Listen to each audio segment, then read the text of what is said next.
Hello everyone, আমি সুরজিৎ। তা আজকে তোমাদের সঙ্গে কথা বলবো যে এসএসসি জিডি এক্সাম বিষয় নিয়ে। তা আমার তো এক্সাম ভাই পুরো খারাপ হয়ে গেছে। কারণ প্রথমে আমি ম্যাথ করছি, ম্যাথ করার টাইম মিলেই না, যাকে বলা চলে মানে অল্প সময়ের মধ্যে হয়ে না। এমন কিছু তো টাইপ ঢুকেছে যেগুলো করতে অনেকক্ষণ টাইম লাগে, 1 থেকে 3 মিনিট পর্যন্ত আমার টাইম লেগে গেছে। তা রিজনিং এ তো সেম পেস। রিজনিং এর কিছু কিছু ওয়ার্ড আছে, কিছু কিছু কিছু কিছু লজিক ঢুকেছে এমন, একদম পুরো কঠিন। কঠিন বলতে একদম সেই কঠিন, সেগুলো করতে করতে অনেক টাইম লেগেছে। সে টাইমটা মেনটেন করতে পারিনি। আর হিন্দি তো জানোই, তো হিন্দির মধ্যে একদম 4 থেকে 5টা ওয়ার্ড একদম নিউ, কোশ্চেন একদম নিউ রয়েছে, যেগুলো ইংলিশ মানে ইংলিশের আছে অ্যান্টোনিম স্যানোনিম যেমন হয়, ওয়ান ওয়ার্ড সাবস্টিটিউশন, সেরকম কিছু ওয়ার্ড ঢুকে বলছে ইংলিশে। সেগুলো করতে পারি নাই, কারণ সেগুলো অচেনা ছিল, কোনোদিন দেখিনি, হঠাৎ হঠাৎ করে দিয়ে দিয়েছে। আগে তো ওইরকম ছিল না। তা এক্সামের তো টাইম একদম মিলেই না। যারা যাদের ফার্স্ট শিফট ছিল তাদের তো একদম পুরা বাস। আমার টাইমে যারা যারা যারা ছিল আর কি, তাদের তো একদম পুরা বাস। আমার তো কিছু হলেও একটু হয়েছে, কিন্তু ম্যাথ আর রিজনিং এর মধ্যে সবচেয়ে বেশি রিজনিংটা একটু টাইপ লেগেছে। 18টা থেকে 16টা করা যায়, তার থেকে আর 2টা 3টা করা যায় না একদম। তার মধ্যে ম্যাথের মধ্যে হাইস্ট 15টা করতে পারবে, তার আগে আর কিচ্ছু করতে পারে না। 5টা এমন টাইপ কোশ্চেন দিয়েছে যা কোনোদিনও মিলবে না। মানে কোথা থেকে কোশ্চেন দিয়েছে মানে এমন মনে হবে জিটির এক্সামে। তা আমার তো ভাই পুরা ডাউন চলে গেছে। মানে ম্যাথ আর রিজনিংটা একটু হয়েছে, 18টা করতে পেরেছে, কিন্তু 2টা কোশ্চেন একদম কোনো দিনও দেখতে পাই না। একটা স্কোয়ার দিছে, এমন স্কোয়ার দিচ্ছে যেটা আমি বার করতেই পারি না, মানে একদম কোথা থেকে যেন উড়ে চলে এসেছে, এরকম কিছু কোশ্চেন দিয়েছে।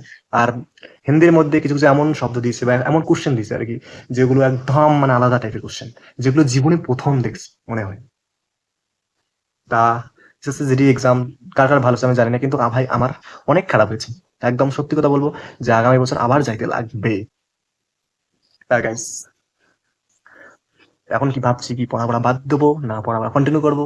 রানিং এর কথা তো বাদই দাও, রানিং যতদিন অ্যান্সার কেউ দেয়নি ততদিন রানিং কোনো করবো না। আগে করতাম, এখন রানিং রানিং সব বাদ।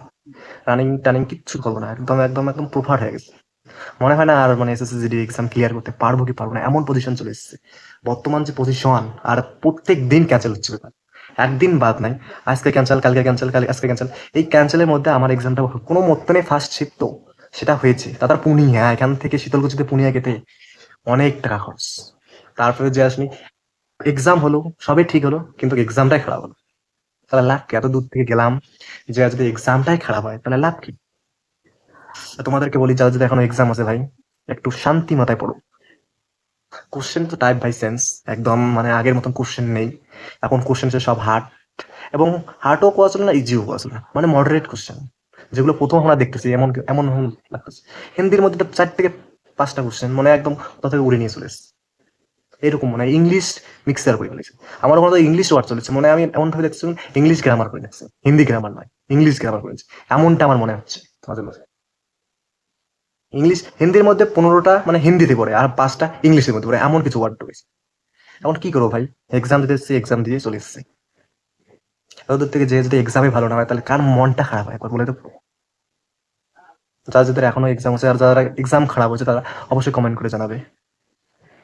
আর কি বলবো গাইস, একদম পুরো মন খারাপ।